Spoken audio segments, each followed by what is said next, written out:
Hola, ¿qué tal? Bienvenidas, bienvenidos a nuestra última videosesión número 28 titulada ACAN, que es la segunda parte de este acuerdo de cooperación ambiental de América del Norte. Y que bueno, este, con esta sesión, pues damos ya continuidad al análisis iniciado en la sesión anterior.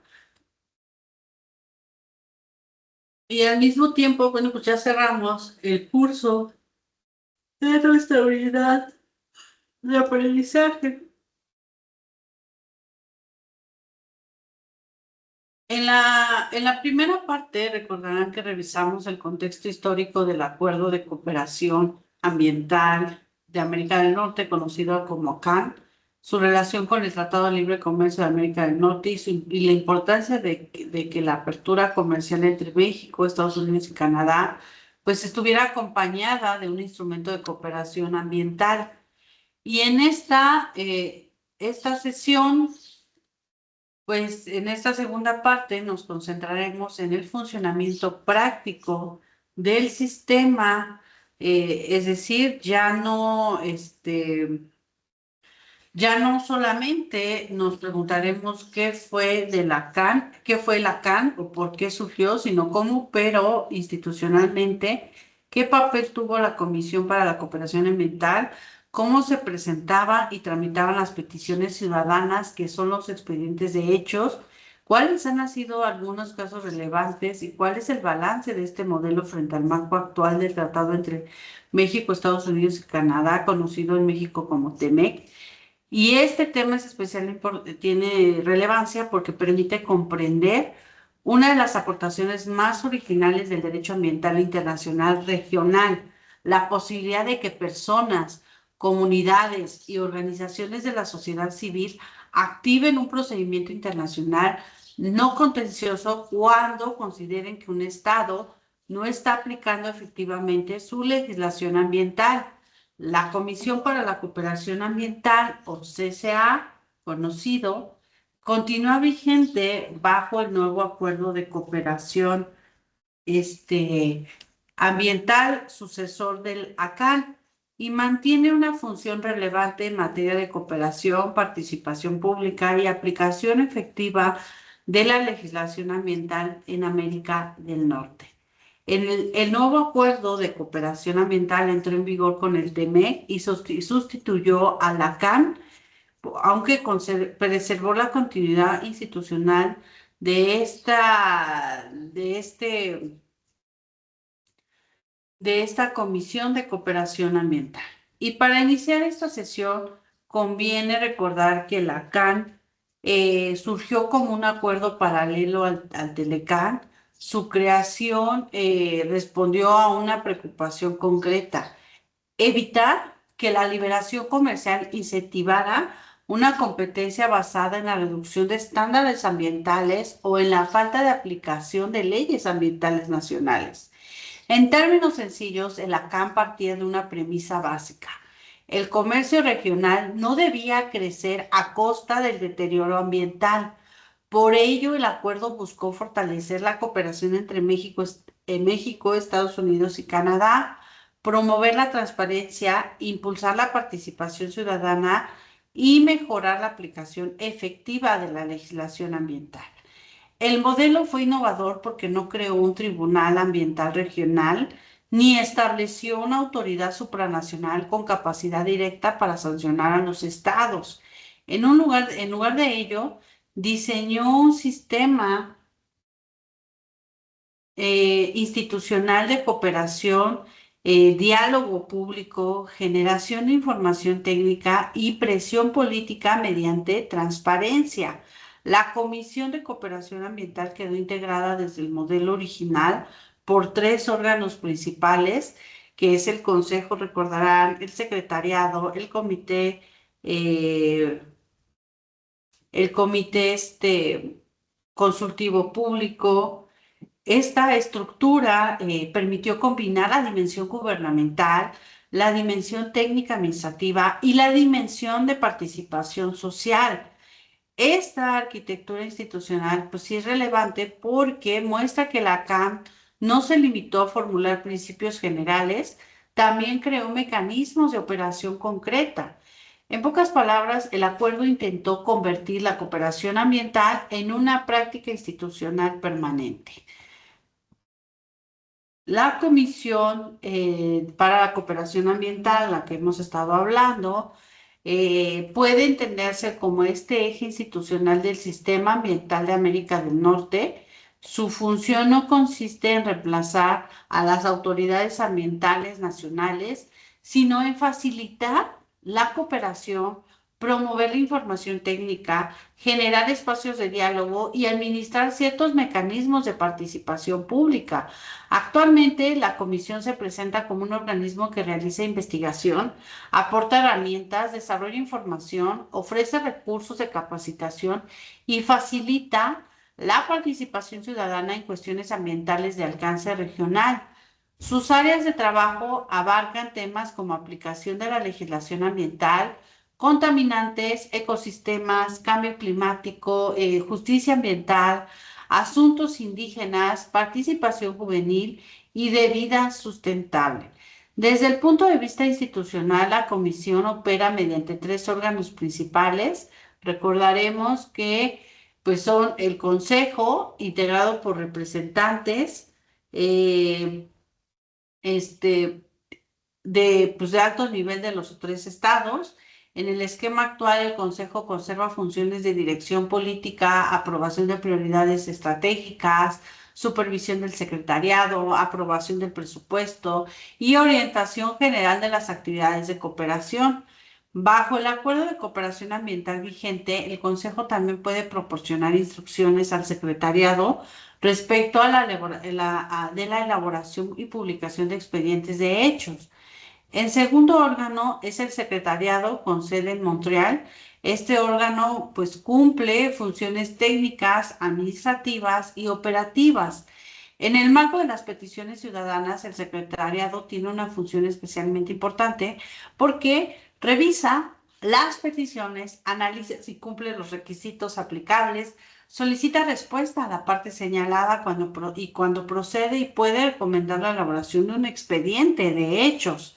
El acuerdo de cooperación ambiental vigente dispone que el secretariado debe llevar a cabo las funciones previstas en sus artículos 24.27 y 24.28 del capítulo ambiental del TEMEC. El tercer órgano es el Comité Consultivo Público Conjunto, conocido por sus siglas SPC, que este comité representa la dimensión participativa del sistema, pues permite que sectores sociales, académicos, organizaciones no gubernamentales, comunidades, personas expertas y otros actores puedan incidir mediante recomendaciones, consultas y espacios de diálogo. En el acuerdo vigente, el Comité Consultivo Público Conjunto está integrado por nacionales designados por cada parte, busca reflejar diversidad social y puede asesorar al Consejo de materias comprendidas dentro del acuerdo. De esta manera, la CCA funciona como un espacio trilateral que articula cooperación gubernamental, análisis técnico y participación pública en donde esta combinación pues es precisamente una de las características más importantes del modelo norteamericano de cooperación y ambiental. Uno de los mecanismos pues sí que hemos visto más relevantes de la CAN fue el procedimiento de peticiones relativas a la aplicación efectiva de la legislación ambiental, conocidas por sus siglas en inglés como SEM, Submission of Enforcement, creo que sí, en Matter, que habla sobre precisamente estas peticiones. Este procedimiento permitió que personas u organizaciones presentaran una petición ante la Secretariado de la Comisión cuando consideraran que México, Estados Unidos o Canadá estaban incurriendo en omisiones en la aplicación efectiva de su legislación ambiental. La comisión define la petición como un documento escrito presentado ante el secretariado en el que se asevera que alguno de los tres países incurre en omisiones en la aplicación efectiva de su legislación ambiental. Este mecanismo puede culminar si se cumplen los requisitos y si el procedimiento avanza en la elaboración de un expediente de hechos. La relevancia de este mecanismo está en que abrió un canal internacional de participación ciudadana, una comunidad afectada por contaminación, una organización ambiental, una persona interesada o un grupo social podían plantear ante una instancia trinacional que un Estado no estaba aplicando adecuadamente sus propias normas ambientales. Debe subrayarse que el mecanismo no funciona como un juicio. No hay una sentencia, no hay una sentencia como tal condenatoria, no hay una reparación directa del daño, no hay imposición automática de sanciones y tampoco se sustituye a los tribunales nacionales. Su fuerza está en otro plano, genera información pública, visibiliza omisiones, permite examinar técnicamente una situación ambiental y puede producir presión institucional y social para que las autoridades actúen. Podemos decir que el mecanismo Zen tiene una naturaleza híbrida. Es jurídico porque se basa en normas, requisitos y procedimientos. Es técnico porque requiere información ambiental, científica y documental. Y es político porque su impacto depende en buena medida de la transparencia, la presión pública y la voluntad de los estados para corregir esas omisiones. Para que una petición pueda, para que una petición pueda avanzar dentro del mecanismo, no basta con denunciar de manera general que existe un problema ambiental. La petición, debe identificar con claridad la omisión de la aplicación de la efectiva de una ley o reglamento ambiental. La propia comisión recomienda que quien considere presentar una petición se formule 3 preguntas iniciales. Si puede identificar la ley o reglamento ambiental que considere no aplicado efectivamente, si ha puesto en contacto con el representante correspondiente de su país y si cuenta con documentos o información pertinente para sustentar su afirmación. Y esto es importante porque el mecanismo no está diseñado para resolver cualquier inconformidad ambiental. Su objeto no es revisar si una ley ambiental es buena o mala, ni sustituir los procedimientos internos de evaluación, autorización o sanción. El punto central es determinar si existe una posible falta de aplicación efectiva de la legislación ambiental existente. Por ejemplo, una petición bien planteada no se limitará a decir existe contaminación en un río. Tendrá que explicar qué autoridad tiene competencia, qué norma ambiental resulta aplicable, cuál fue la omisión concreta, qué hechos muestran la falta de aplicación y qué documentación permite sostener esa afirmación. En consecuencia, el mecanismo exige una relación clara entre hechos de legislación y, y conducta o omisión estatal, y esto convierte a la petición en un instrumento que demanda un cierto nivel de argumentación jurídica y sobre todo soporte documental. El procedimiento de peticiones ciudadanas puede explicarse en distintas etapas. La primera etapa consiste en la presentación de la petición ante el secretariado de la comisión. La petición debe formularse por escrito, debe contener los elementos mínimos para que permitan identificar al peticionario, la parte señalada, la legislación ambiental presuntamente no aplicada y los hechos que sustentan la afirmación. La segunda etapa es la revisión inicial por parte del secretariado. En esta fase se analiza si la petición cumple con los requisitos formales y sustantivos. Si la petición no cumple, puede ser desechada o requerirse información adicional según corresponda. La tercera etapa consiste en determinar si se solicita una respuesta de la parte señalada. Si el secretario considera que la petición amerita respuesta, se remite al gobierno correspondiente para que explique su posición, aporte información y señale las medidas adoptadas. La cuarta etapa es la evaluación de la respuesta gubernamental. El secretariado analiza si con base en la petición y en la respuesta del Estado existen elementos suficientes para recomendar la elaboración de un expediente de hechos. La quinta etapa consiste en la posible recomendación de elaborar un expediente de hechos y esta recomendación no significa que el Estado sea culpable ni que exista una resolución condenatoria. Significa que el asunto amerita una investigación documental y técnica más profunda. Y la sexta etapa es la decisión del Consejo respecto de la elaboración y publicación del expediente. Bajo el sistema actual, el proceso se encuentra regulado en los artículos 24.27 y 24.28 del capítulo ambiental del TEMEC, relativos a las peticiones sobre aplicación efectiva de la legislación ambiental y a los expedientes de hechos y cooperación relacionada. Y finalmente, si se autoriza, se elabora el expediente de hechos, se recopila información técnica, científica y jurídica y sobre todo documental sobre el caso, y el resultado no es una sentencia, sino un documento público de alto valor informativo. El expediente de hechos es uno de los productos más importantes del mecanismo CEN. La comisión explica que los expedientes de hechos son informes de carácter investigativo que contienen información técnica, científica y jurídica, así como información derivada de entrevistas con funcionarios de gobierno, análisis de expertos independientes. Además, documentan aspectos ambientales, legales o de salud pública relacionados con la situación planteada. En otras palabras, el expediente de hechos permite ordenar la información disponible sobre un caso ambiental complejo.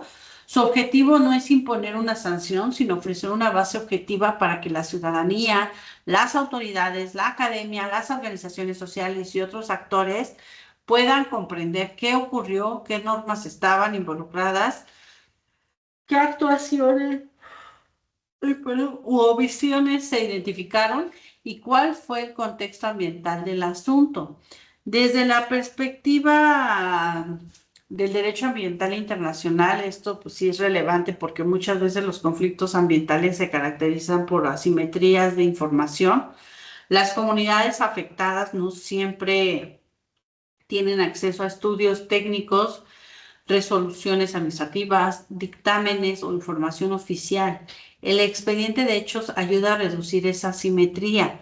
Además, este expediente puede tener efectos indirectos importantes. Aunque no condena jurídicamente a un Estado, puede incentivar acciones administrativas, reformas regulatorias, mayor vigilancia, cooperación binacional o presión pública para atender el problema. Por ello, el expediente de hechos debe entenderse como un instrumento de transparencia ambiental. Su valor radica en que produce información documentada y la coloca en el espacio público.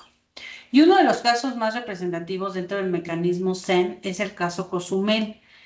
En esta petición se alegó que durante el procedimiento de evaluación de impacto ambiental relativo a la construcción de una terminal portuaria en Cozumel, México, no se habían considerado todas las repercusiones ambientales pertinentes.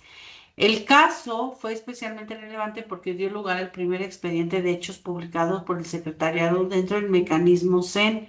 Además, de acuerdo a la propia comisión, el proceso incidió directamente en la construcción del muelle, que fue cancelado y también influyó en la designación del Parque Nacional de Arrecifes de Cozumel como área protegida.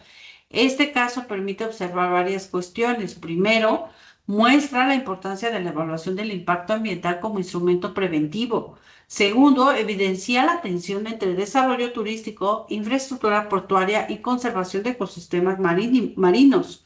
Tercero, confirma que un expediente de hechos puede tener efectos relevantes aun cuando no constituya una sentencia. Desde una perspectiva del derecho ambiental internacional, pues Cozumel es un ejemplo de cómo la participación ciudadana puede incidir en decisiones públicas relacionadas con ecosistemas de alto valor ambiental. También muestra que la transparencia puede modificar el curso de un proyecto cuando existen preocupaciones ambientales suficientemente documentadas. Otro caso fundamental es metales y derivados relacionado con una fundidora de plomo abandonada en Tijuana, Baja California. La petición fue presentada por organizaciones sociales y ambientales que alegaron que México no había aplicado efectivamente su legislación ambiental frente a un sitio contaminado con residuos peligrosos. De acuerdo con la descripción de la comisión, el asunto involucraba casi 6.000 toneladas de escoria de plomo y otros residuos, ácido sulfúrico y metales pesados que representaban un riesgo para la salud de comunidades vecinas y para el ambiente. Este caso es relevante por varias razones. Uno, porque se ubica en la frontera México-Estados Unidos, una región históricamente marcada por una intensa actividad industrial, maquiladora y comercial. Dos, involucra residuos peligrosos, que contaminación del suelo y riesgos obviamente para la salud pública. Tres, refleja una dimensión de justicia ambiental, pues las comunidades cercanas al sitio contaminado enfrentaban riesgos significativos derivados de actividades industriales abandonadas. La comisión señala que algunos años después de la publicación del expediente de hechos, organizaciones locales, la Agencia de Protección Ambiental de Estados Unidos y la Secretaría de Medio Ambiente y Recursos Naturales de México colaboraron para llevar a cabo la limpieza del sitio, lo que permitió su recuperación, obviamente, en 2009. Metales y derivados muestra que el mecanismo CEN puede generar efectos prácticos cuando se combina con una organización comunitaria, presión pública y cooperación institucional y seguimiento. El expediente por sí solo no limpia un sitio contaminado, pero puede contribuir a que el problema deje de estar invisibilizado y se convierta en una prioridad de atención pública. Otros casos fue el caso BC Hydro en Canadá.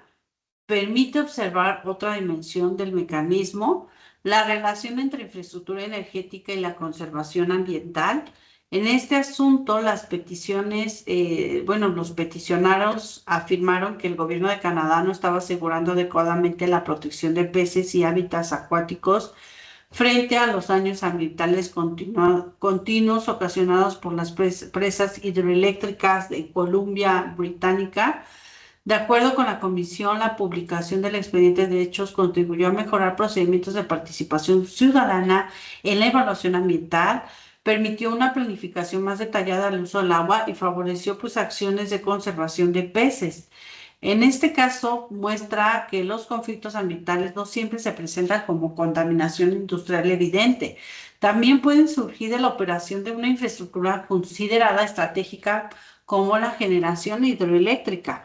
Desde el análisis jurídico, BC Hydro permite discutir el equilibrio entre el aprovechamiento de recursos naturales y generación de energía, conservación de ecosistemas y participación pública. Además, sí evidencia que la aplicación efectiva de la legislación ambiental no se agota en sancionar daños, sino que también exige regulación, monitoreo, prevención y ajuste de prácticas administrativas. Y bueno, hay obviamente, sí, casos muy recientes que yo los invito a que revisen, que se metan a la Comisión de Cooperación Ambiental, a su página, revisen las peticiones. Cada una de ellas, sí tiene relevancia en nuestra materia. Y bueno, ya para terminar, eh, sí quisiera abordar el tema, ¿no? de la CAN frente al TEMEC. Recuerden que el nuevo marco no partió de cero, retomó la experiencia acumulada por la comisión, preservó el mecanismo de peticiones, mantuvo la elaboración de expedientes de hechos y continuó el reconocimiento sobre la importancia de la cooperación ambiental regional. Al mismo tiempo, el TEMEC representa una etapa distintiva. El medio ambiente aparece ahora en el capítulo 24 del Tratado Comercial con obligaciones más integradas al régimen de comercio e inversión. Además, el acuerdo de cooperación ambiental vigente reafirma la continuidad de la Comisión y la necesidad de modernizar la cooperación ambiental entre estos tres países. Desde una perspectiva jurídica, el cambio más importante es que el componente ambiental ya no se observa únicamente como un acuerdo paralelo, sino como parte de una arquitectura más integrada de comercio, desarrollo sostenible, aplicación normativa y de cooperación.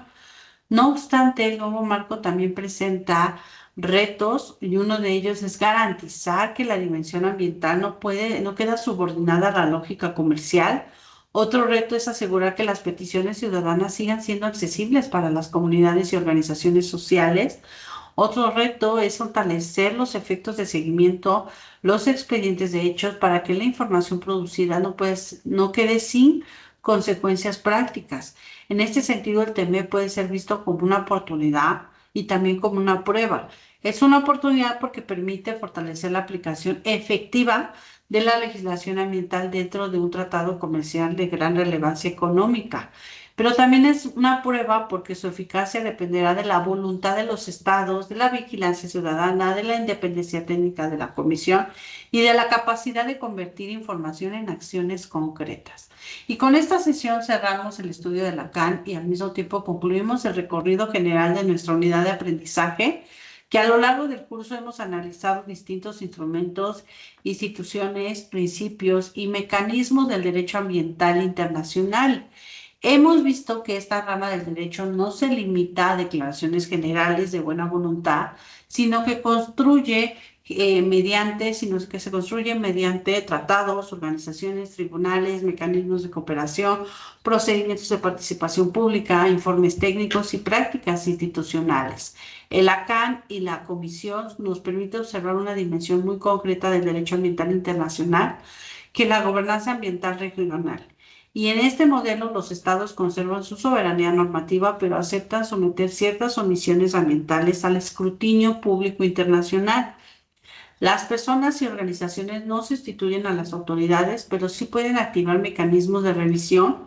Los expedientes de hechos no son sentencias, pero pueden generar información, presión pública y cambios institucionales. Por ello, el estudio de Lacan resulta valioso para comprender cómo el derecho ambiental internacional ha evolucionado desde un modelo centrado exclusivamente a los estados hacia un modelo más participativo donde la ciudadanía, las comunidades, la academia y las organizaciones sociales desempeñan ahora un papel relevante.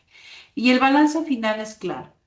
El Lacan tuvo limitaciones, pero también abrió caminos. No resolvió por sí solo los problemas ambientales de América del Norte, pero creó un mecanismo original para visibilizarlos, documentarlos y colocarlos en la agenda pública regional. El TEMEC hereda ese mecanismo y lo integran en un nuevo marco comercial y ambiental, lo que obliga a seguir evaluando su efectividad. Como cierre de curso, es importante recordar que el derecho ambiental internacional no puede analizarse únicamente desde la letra de los tratados, debe estudiarse también desde una aplicación real, sus instituciones, sus procedimientos y sus efectos en comunidades y ecosistemas. El gran reto hoy en día es lograr que los instrumentos internacionales no se queden en compromisos formales, sino que contribuyan efectivamente a proteger al ambiente, garantizar derechos, fortalecer la justicia ambiental y promover formas de desarrollo compatibles a la vida digna de las generaciones presentes y futuras. Y con esto concluimos nuestra videosesión número 28 correspondiente al estudio de la CAM, segunda parte, y cerramos nuestro curso de nuestra unidad de aprendizaje. Muchas gracias por su atención durante este recorrido académico. Que tengan excelente día. Hasta luego.